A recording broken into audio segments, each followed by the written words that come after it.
We are not ignorant of his devices, the Bible teaches. Can I share some of his devices with you?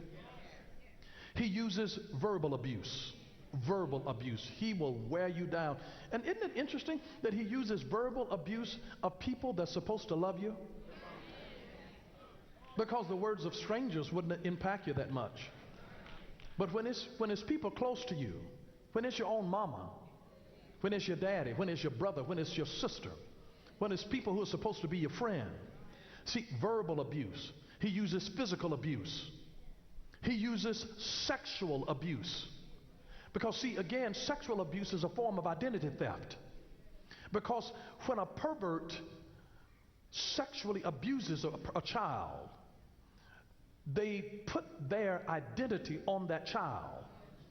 And now the child will grow up with the identity of a sexual pervert on their life. And if they take on that identity, they grow up now and do the same behavior that the pervert did to other people that was done to them, because they're carrying his identity. They're carrying her identity. They're moving. Does that make sense to you? See, they have stripped you of the innocence of who you are and have imposed on you their dirty nature. They have contaminated you through this tactic of the devil, sexual abuse.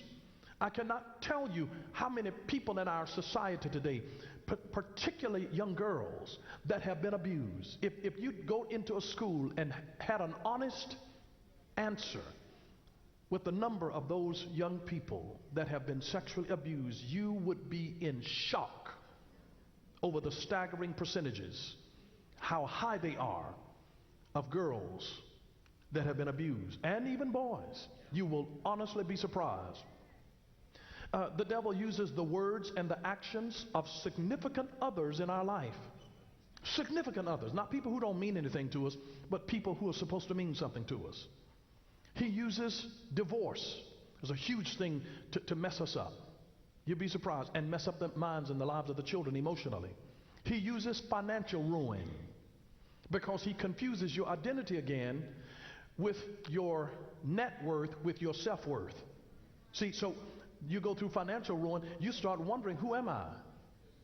It's amazing that billionaires have lost multiple millions and then commit suicide, and they still have millions of dollars, because their identity was established by their net worth and not their self-worth.